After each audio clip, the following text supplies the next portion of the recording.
अध्याय 2 गीता का सार। संजय ने कहा, करुणा से व्याप्त शोकयुक्त अश्रुपूरित नेत्रों वाले अर्जुन को देखकर मधुसूदन कृष्ण ने ये शब्द कहे। श्री भगवान ने कहा, हे अर्जुन, तुम्हारे मन में यह कलमश आया कैसे? यह उस मनुष्य के लिए तनुक भी अनुकूल नहीं है जो जीवन के मूल्य को जानता हो। इससे उच्च लोक की नहीं अपितु अपयश की प्राप्ति होती है। हे प्रतापुत्र, इस हीन नपुंसकता को प्राप्त मत हो, यह तुम्हें शोभा नहीं देती। हे शत्रुओं के दमन करता, हृदय की शुद्ध दुर्बलता को त्याग कर युद्ध के लिए खड़े हो। अर्जुन ने कहा, हे शत्रुहंता, हे मधुसूदन, मैं युद्ध भूमि में किस तरह भीष्म तथा द्रोण जैसे पूजनीय व्यक्तियों पर उलटकर बाण चलाऊंगा? ऐसे महापुरुषों को जो मेरे गुरु हैं, उन्हें मारकर जीने की अपेक्षा इस संसार में भीख मांगकर खाना अच्छा है। भले ही वे सांसारिक लाभ के इच्छुक हों, किंतु हैं तो गुरुजन ही। यदि उनका वध होता है तो हमारे द्वारा भोग्य प्रत्येक वस्तु उनके रक्त से सनी होगी। हम यह भी नहीं जानते कि हमारे लिए क्या श्रेष्ठ है, उनको जीतना या उनके द्वारा जीते जाना। यदि हम धृतराष्ट्र के पुत्रों का वध कर देते हैं तो हमें जीवित रहने की आवश्यकता नहीं है, फिर भी वे युद्ध भूमि में हमारे समक्ष खड़े हैं। अब मैं अपनी कृपण दुर्बलता के कारण अपना कर्तव्य भूल गया हूँ और सारा धैर्य खो चुका हूँ। ऐसी अवस्था में मैं आपसे पूछ रहा हूँ कि जो मेरे लिए श्रेयस्कर हो उससे निश्चित रूप से बताएं। अब मैं आपका शिष्य हूँ और आपका शरणागत हूँ, कृपया मुझे उपदेश दें। मुझे ऐसा कोई साधन नहीं दिखता जो मेरी इंद्रियों को सुखाने वाले इस शोक को दूर कर सके। स्वर्ग पर देवताओं के अधिपत्य की तरह इस धन धान्य संपन्न सारी पृथ्वी पर निष्कंटक राज्य प्राप्त करके भी मैं इस शोक को दूर नहीं कर सकूंगा। संजय ने कहा, इस प्रकार कहने के बाद शत्रुओं का दमन करने वाला अर्जुन कृष्ण से बोला, हे गोविंद, मैं युद्ध नहीं करूंगा, और चुप हो गया। हे भरतवंशी धृतराष्ट्र, उस समय दोनों सेनाओं के मध्य शोकमग्न अर्जुन से कृष्ण ने मानो हंसते हुए ये शब्द कहे। श्री भगवान ने कहा, तुम पांडित्यपूर्ण वचन करते हुए उनके लिए शोक कर रहे हो जो शोक करने योग्य नहीं हैं। जो विद्वान होते हैं वे न तो जीवित के लिए न ही मृत के लिए शोक करते हैं। ऐसा कभी नहीं हुआ कि मैं न रहा हूं या तुम न रहे हो, अथवा ये समस्त राजा न रहे हों, और न ऐसा है कि भविष्य में हम लोग नहीं रहेंगे। जिस प्रकार शरीरधारी आत्मा इस शरीर में बाल्यावस्था से तरुणावस्था में और फिर वृद्धावस्था में निरंतर अग्रसर होता रहता है, उसी प्रकार मृत्यु होने पर आत्मा दूसरे शरीर में चला जाता है। धीर व्यक्ति ऐसे परिवर्तन से मोह को प्राप्त नहीं होता। हे कुंती पुत्र, सुख तथा दुख का क्षणिक उदय तथा कालक्रम में उनका अंतर्धान होना सर्दी तथा गर्मी की ऋतुओं के आने जाने के समान है। हे भरतवंशी, वे इंद्रिय बोध से उत्पन्न होते हैं और मनुष्य को चाहिए कि अविचल भाव से उनको सहन करना सीखे। हे पुरुष श्रेष्ठ अर्जुन, जो पुरुष सुख तथा दुख में विचलित नहीं होता और इन दोनों में संभाव रखता है, वह निश्चित रूप से मुक्ति के योग्य है। तत्वदर्शियों ने यह निष्कर्ष निकाला है कि असत का तो कोई चिरस्थायित्व नहीं है, किंतु सत अपरिवर्तनीय रहता है। उन्होंने इन दोनों की प्रकृति के अध्ययन द्वारा यह निष्कर्ष निकाला है। जो सारे शरीर में व्याप्त है उसे ही तुम अविनाशी समझो। उस अव्यय आत्मा को नष्ट करने में कोई भी समर्थ नहीं है। अविनाशी, अप्रमेय तथा शाश्वत जीव के भौतिक शरीर का अंत अवश्यम भावी है। अतः हे भरतवंशी, युद्ध करो। जो इस जीवात्मा को मारने वाला समझता है तथा जो इसे मरा हुआ समझता है, वे दोनों ही अज्ञानी हैं, क्योंकि आत्मा न तो मरता है और न मारा जाता है। आत्मा के लिए किसी भी काल में न तो जन्म है न मृत्यु। वह न तो कभी जन्मा है, न जन्म लेता है और न जन्म लेगा। वह अजन्मा, नित्य, शाश्वत तथा पुरातन है। शरीर के मारे जाने पर वह मारा नहीं जाता। हे पार्थ, जो व्यक्ति यह जानता है कि आत्मा अविनाशी, अजन्मा, शाश्वत तथा अव्यय है, वे भला किसी को कैसे मार सकता है या मरवा सकता है? जिस प्रकार मनुष्य पुराने वस्त्रों का त्याग कर नए वस्त्र धारण करता है, उसी प्रकार आत्मा पुराने तथा व्यर्थ के शरीरों को त्याग कर नवीन भौतिक शरीर धारण करता है। यह आत्मा न तो कभी किसी शस्त्र द्वारा खंड खंड किया जा सकता है, न अग्नि द्वारा जलाया जा सकता है, न जल द्वारा भिगोया या वायु द्वारा सुखाया जा सकता है। यह आत्मा अखंडित तथा अघुलनशील है। इसे न तो जलाया जा सकता है, न ही सुखाया जा सकता है। यह शाश्वत, सर्वव्यापी, अविकारी, स्थिर तथा सदैव एक सा रहने वाला है। यह आत्मा अव्यक्त, अकल्पनीय तथा अपरिवर्तनीय कहा जाता है। यह जानकर तुम्हें शरीर के लिए शोक नहीं करना चाहिए। किंतु यदि तुम यह सोचते हो कि आत्मा अथवा जीवन का लक्षण सदा जन्म लेता है तथा सदा मरता है, तो भी हे महाबाहु, तुम्हारे शोक करने का कोई कारण नहीं है। जिसने जन्म लिया है उसकी मृत्यु निश्चित है और मृत्यु के पश्चात पुनर्जन्म भी निश्चित है। अतः अपने अपरिहार्य कर्तव्य पालन में तुम्हें शोक नहीं करना चाहिए। सारे जीव प्रारंभ में अव्यक्त रहते हैं, मध्य अवस्था में व्यक्त होते हैं और विनष्ट होने पर पुनः अव्यक्त हो जाते हैं। अतः शोक करने की क्या आवश्यकता है?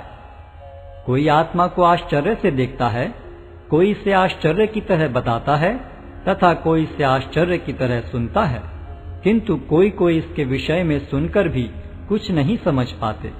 हे भरतवंशी, शरीर में रहने वाले का कभी भी वध नहीं किया जा सकता। अतः तुम्हें किसी भी जीव के लिए शोक करने की आवश्यकता नहीं है। क्षत्रिय होने के नाते अपने विशिष्ट धर्म का विचार करते हुए तुम्हें जानना चाहिए कि धर्म के लिए युद्ध करने से बढ़कर तुम्हारे लिए अन्य कोई कार्य नहीं है। अतः तुम्हें संकोच करने की कोई आवश्यकता नहीं है। हे पार्थ, वे क्षत्रिय सुखी हैं जिन्हें ऐसे युद्ध के अवसर अपने आप प्राप्त होते हैं, जिससे उनके लिए स्वर्ग लोक के द्वार खुल जाते हैं। किंतु यदि तुम युद्ध करने के स्वधर्म को संपन्न नहीं करते, तो तुम्हें निश्चित रूप से अपने कर्तव्य की उपेक्षा करने का पाप लगेगा और तुम योद्धा के रूप में भी अपना यश खो दोगे। लोग सदैव तुम्हारे अपयश का वर्णन करेंगे और सम्मानित व्यक्ति के लिए अपयश तो मृत्यु से भी बढ़कर है। जिन जिन महान योद्धाओं ने तुम्हारे नाम तथा यश को सम्मान दिया है, वे सोचेंगे कि तुमने डर के मारे युद्ध भूमि छोड़ दी है और इस तरह वे तुम्हें तुच्छ मानेंगे। तुम्हारे शत्रु अनेक प्रकार के कटु शब्दों से तुम्हारा वर्णन करेंगे और तुम्हारी सामर्थ्य का उपहास करेंगे। तुम्हारे लिए इससे दुखदाई और क्या हो सकता है? हे कुंती पुत्र, तुम यदि युद्ध में मारे जाओगे तो स्वर्ग प्राप्त करोगे, या यदि तुम जीत जाओगे तो पृथ्वी के साम्राज्य का भोग करोगे। अतः दृढ़ संकल्प करके खड़े हो और युद्ध करो। तुम सुख या दुख, हानि या लाभ, विजय या पराजय का विचार किए बिना युद्ध के लिए युद्ध करो। ऐसा करने पर तुम्हें कोई पाप नहीं लगेगा। यहाँ मैंने वैश्लेषिक अध्ययन द्वारा इस ज्ञान का वर्णन किया है। अब निष्काम भाव से कर्म करना बता रहा हूँ, उसे सुनो। हे प्रतापपुत्र, तुम यदि ऐसे ज्ञान से कर्म करोगे तो तुम कर्मों के बंधन से अपने को मुक्त कर सकते हो। इस प्रयास में न तो हानि होती है न ही ह्रास, अपितु इस पथ पर की गई अल्प प्रगति भी महान भय से रक्षा कर सकती है। जो इस मार्ग पर चलते हैं वे प्रयोजन में दृढ़ रहते हैं और उनका लक्ष्य भी एक होता है। हे कुरुनंदन, जो दृढ़ प्रतिज्ञ नहीं है उनकी बुद्धि अनेक शाखाओं में विभक्त रहती है। अल्पज्ञानी मनुष्य वेदों के उन अलंकारिक शब्दों के प्रति अत्यधिक आसक्त रहते हैं जो स्वर्ग की प्राप्ति, अच्छे जन्म, शक्ति इत्यादि के लिए विविध सकाम कर्म करने की संस्तुति करते हैं। इंद्रिय तृप्ति तथा ऐश्वर्य में जीवन की अभिलाषा के कारण वे कहते हैं कि इससे बढ़कर और कुछ नहीं है। जो लोग इंद्रिय भोग तथा भौतिक ऐश्वर्य के प्रति अत्यधिक आसक्त होने से ऐसी वस्तुओं से मोहग्रस्त हो जाते हैं, उनके मनों में भगवान के प्रति भक्ति का दृढ़ निश्चय नहीं होता। वेदों में मुख्यतः प्रकृति के तीनों गुणों का वर्णन हुआ है। हे अर्जुन, इन तीनों गुणों से ऊपर उठो, समस्त द्वैतों और लाभ तथा सुरक्षा की सारी चिंताओं से मुक्त होकर आत्मपरायण बनो। एक छोटे से कूप का सारा कार्य एक विशाल जलाशय से तुरंत पूरा हो जाता है। इसी प्रकार वेदों के आंतरिक तात्पर्य जानने वाले को उनके सारे प्रयोजन सिद्ध हो जाते हैं। तुम्हें अपना कर्म करने का अधिकार है, किंतु कर्म के फलों के तुम अधिकारी नहीं हो। तुम न तो कभी अपने आप को अपने कर्मों के फलों का कारण मानो, न ही कर्म न करने में कभी आसक्त हो। हे अर्जुन, जय अथवा पराजय की समस्त आसक्ति त्याग कर समभाव से अपना कर्म करो। ऐसी समता योग कहलाती है। हे धनंजय, भक्ति के द्वारा समस्त गर्हित कर्मों से दूर रहो और उसी भाव से भगवान की शरण ग्रहण करो। जो व्यक्ति अपने सकाम कर्म फलों को भोगना चाहते हैं, वे कृपण हैं। भक्ति में संलग्न मनुष्य इस जीवन में ही अच्छे तथा बुरे कार्यों से अपने को मुक्त कर लेता है। अतः योग के लिए प्रयत्न करो, क्योंकि सारा कार्य कौशल यही है। इस तरह भगवत भक्ति में लगे रहकर बड़े बड़े ऋषि, मुनि अथवा भक्तगण अपने आप को इस भौतिक संसार में कर्म के फलों से मुक्त कर लेते हैं। इस प्रकार वे जन्म मृत्यु के चक्र से छूट जाते हैं और भगवान के पास जाकर उस अवस्था को प्राप्त करते हैं जो समस्त दुखों से परे है। जब तुम्हारी बुद्धि मोह रूपी सघन वन को पार कर जाएगी, तो तुम सुने हुए तथा सुनने योग्य सब के प्रति अन्य मनस्क हो जाओगे। जब तुम्हारा मन वेदों की अलंकारमयी भाषा से विचलित न हो और वह आत्म साक्षात्कार की समाधि में स्थिर हो जाए, तब तुम्हें दिव्य चेतना प्राप्त हो जाएगी। अर्जुन ने कहा, हे कृष्ण, अध्यात्म में लीन चेतना वाले व्यक्ति के क्या लक्षण हैं? वह कैसे बोलता है तथा उसकी भाषा क्या है? वह किस तरह बैठता और चलता है? श्री भगवान ने कहा, हे पार्थ, जब मनुष्य मनोधर्म से उत्पन्न होने वाली इंद्रिय तृप्ति की समस्त कामनाओं का परित्याग कर देता है और जब इस तरह से विशुद्ध हुआ उसका मन आत्मा में संतोष प्राप्त करता है, तो वह विशुद्ध दिव्य चेतना को प्राप्त स्थित प्रज्ञ कहा जाता है। जो त्रय तापों के होने पर भी मन में विचलित नहीं होता अथवा सुख में प्रसन्न नहीं होता और जो आसक्ति, भय तथा क्रोध से मुक्त है, वह स्थिर मन वाला मुनि कहलाता है। इस भौतिक जगत में जो व्यक्ति न तो शुभ की प्राप्ति से हर्षित होता है और न अशुभ के प्राप्त होने पर उससे घृणा करता है, वह पूर्ण ज्ञान में स्थिर होता है। जिस प्रकार कछुआ अपने अंगों को संकुचित करके खोल के भीतर कर लेता है, उसी तरह जो मनुष्य अपनी इंद्रियों को इंद्रिय विषयों से खींच लेता है, वह पूर्ण चेतना में दृढ़ता पूर्वक स्थिर होता है। देहधारी जीव इंद्रिय भोग से भले ही निवृत्त हो जाए, पर उसमें इंद्रिय भोगों की इच्छा बनी रहती है। लेकिन उत्तम रस के अनुभव होने से ऐसे कार्यों को बंद करने पर वह भक्ति में स्थिर हो जाता है।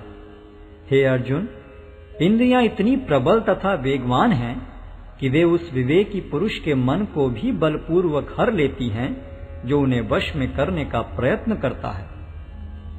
जो इंद्रियों को पूर्णतया वश में रखते हुए इंद्रिय संयम करता है और अपनी चेतना को मुझ में स्थिर कर देता है, वह मनुष्य स्थिर बुद्धि कहलाता है।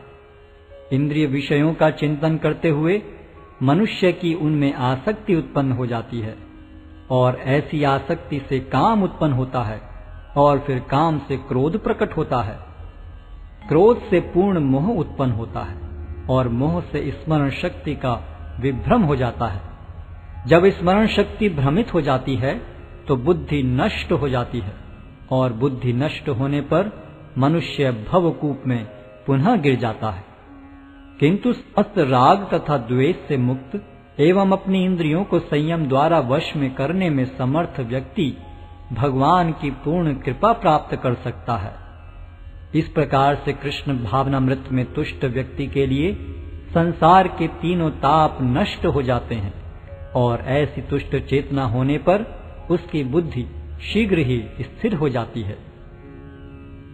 जो कृष्ण भावनामृत में परमेश्वर से संबंधित नहीं है, उनकी न तो बुद्धि दिव्य होती है और न ही मन स्थिर होता है, जिसके बिना शांति की कोई संभावना नहीं है। शांति के बिना सुख हो भी कैसे सकता है। जिस प्रकार पानी में तैरती नाव को प्रचंड वायु दूर बहा ले जाती है, उसी प्रकार विचरणशील इंद्रियों में से कोई एक जिस पर मन निरंतर लगा रहता है, मनुष्य की बुद्धि को हर लेती है।